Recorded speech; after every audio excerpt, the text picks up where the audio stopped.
Well, hello again, world. Tonight at Holly's Hobby, we are going to explore the wonderful world of painting and creativity together. We're going to do a deep dive into something super fun, which is lettering. And whether you're a beginner or you're looking to refine your skills, I've got a few tips handy to help you out. And we're going to get started with our tools first. So I have a pencil, definitely with an eraser for those mistakes. I have a thin, round, small round bristle brush. I have my favorite handy dandy script liner. I have a paint pen for outside lettering. And I have a good luck rock I found today. Put that up there for inspiration. So my client is a young lady named Mary, and I actually work with her. I'm lucky enough to call her a co-worker. She is very hardworking, very kind-hearted, and she's become a grandma, and her grandma's chosen name is Nana, so we call her Nana Mary.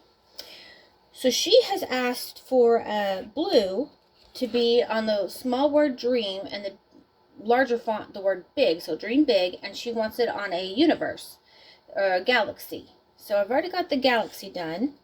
I basically just did the sponge technique and then added some glitter spray, and later on we'll go and do some stars that are going to be glowed in the dark. So the biggest tip I can give you right now is loading your brush. So we're going to take the round bristle brush, dollop of water on your palette, and you're going to roll your paint onto your brush and just twist it down and try and get that bristles into a good refined point. You may have to repeat it 1 or 2 times. Just get a good drag and drop there. Let's see what that one looks like. Pretty good. Okay, so since our brush is good and loaded, we're going to go and my biggest tip for myself is I like to put my pinky down as a stabilizer and just drag and drop and do it just like I would like I'm writing like on a piece of paper. Drag and drop and just carry it all the way through. And just trust the process. At first it looks messy, but a little bit at a time and gradually build in. You don't have to write it perfect the first time. Alright. It just helps it stabilize it, helps it to not shake so much. There is a couple of other tricks that I'll show you here moving on, but that's going to be my first one. It's going to take a lot of practice. You can do templates, you can do crickets cutouts, you can do stickers. There's just so many options available. You could trace them. I definitely suggest to trace them out. I have atrocious handwriting, so I print everything on the computer first. Alright, let me go ahead and fill that in. And then let me go get my other tool for my next tip. And I'll finish this up. Alright, now bear with me because you're thinking, what in the world? I have seen this trick for beginners where they take a hanger and hang it from their painting. This works really well if you are painting on an easel. And you can use it as a stabilizer to keep your hand steady if you have to do straight lines. I don't personally love it. It makes it worse for me. But I have seen a student who has definitely embraced this. So it takes all kinds for all kinds, right? So there's another tip. Okay. Alright, and the last extra tool I have is called a painting baton. And as awkward as it sounds, it's almost like an extendo stick, and you put it between your legs, and then you rest your whole entire hand on it, and then paint around it, and it does that. That one really does do good for me. I appreciate this whenever I've got to do signs and detailing. Outlining. Sometimes when I paint glass front windows, I take this with me, and it makes a pretty good steady hand. It's just awkward. So, give it all a try. See which technique works for you. Alright. I also wanted to mention that there's nothing wrong with practicing. So I have a little practice sheet. I printed out Dream, and I just did a couple of downstrokes, tested it, tried to test out my inkiness.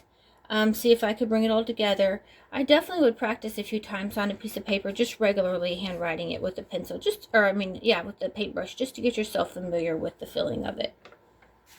Okay, so moving on. Let me finish these up with another coat, and we'll come back.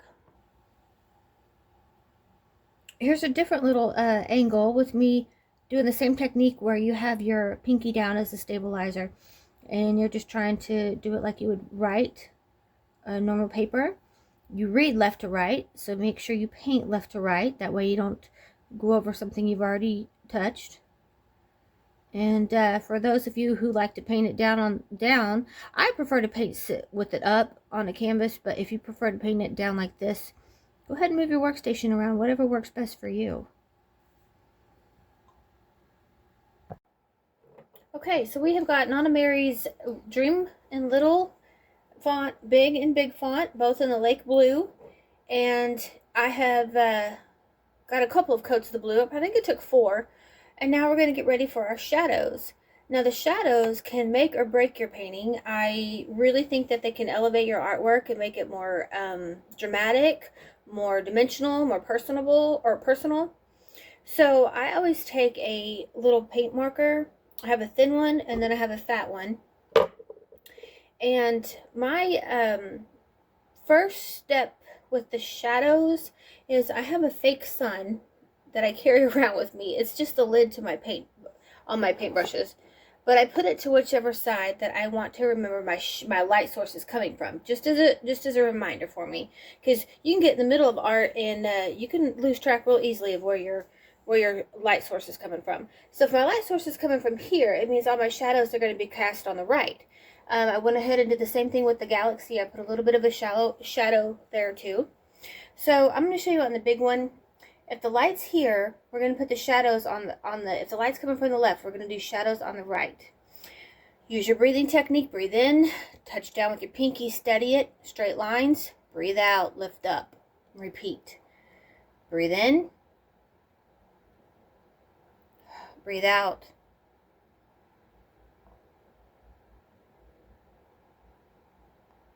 All right, now we're going to go to the other side, which is the right side of the letter. So say the sun's coming from this side, shadow's going to be on the opposite. Breathe in.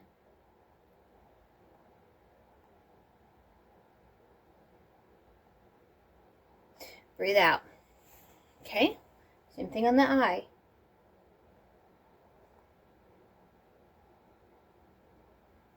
All right, and then we're going to finish up with the G.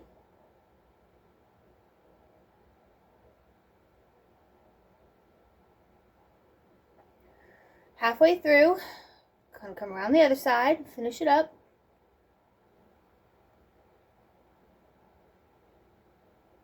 Okay, now that is not the full shadow. I went ahead and just did that with my skinny brush, or my skinny paint marker, I'm sorry. Those, by the way, are a godsend. Cheat any way you can. Then you're gonna take a large one, and when you're happy with your placement of your shadows, which I've already done the dream, you're going to go ahead and do the same thing with the large one. I find I don't have a steady of a hand upright like this. Sometimes I'll take my piece and put it down flat, or I'll move it over to my canvas and I can keep it closer to my body. So I'm going to set up the next shot and do that. Alright, here's a little bit closer view. It's on my canvas. And we're just going to breathe in and touching down. Follow through, breathe out.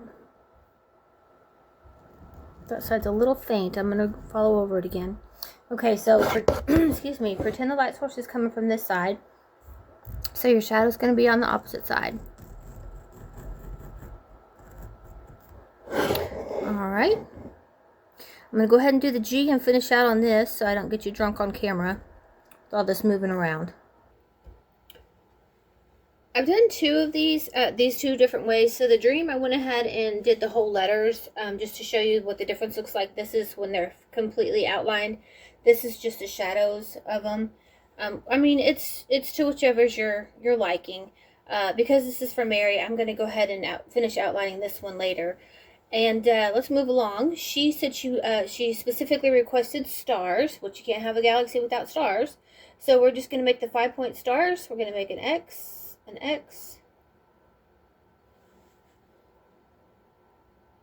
draw a line, and another line.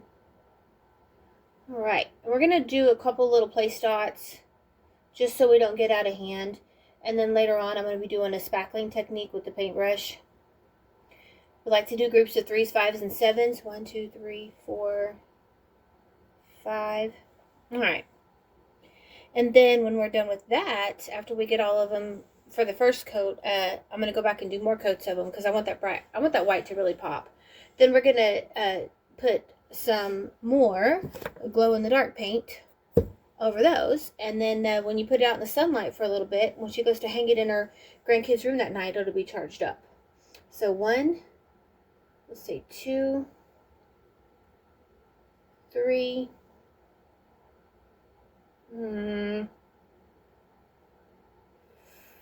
4, 5. Let's start with 5. We can always do more if we want. The placement to me is just the hardest. Just try and keep your whole composition in mind. Okay, I'm going to finish these off and come right back with you. So my client had said she wanted glow-in-the-dark stars. So we're going to do a technique called splatter. You just take a toothbrush. I'm sure you're familiar with this if you paint at all. You're going to dip it pretty heavily in your paint on your palette. And then maybe tap off the excess a little bit. And just run your finger across the tops of the bristles, pointing and aiming it at your subject.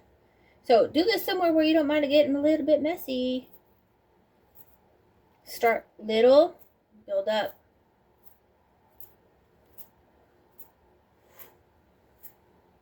This is a really good technique. It's used for a lot of things.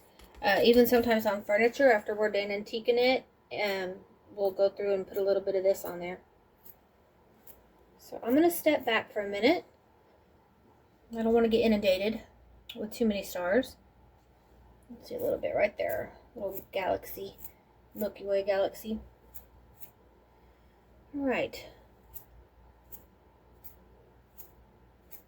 Looking good. I really like it. I went ahead and added a few extra little stars. Or I guess medium because we have the big, then the medium.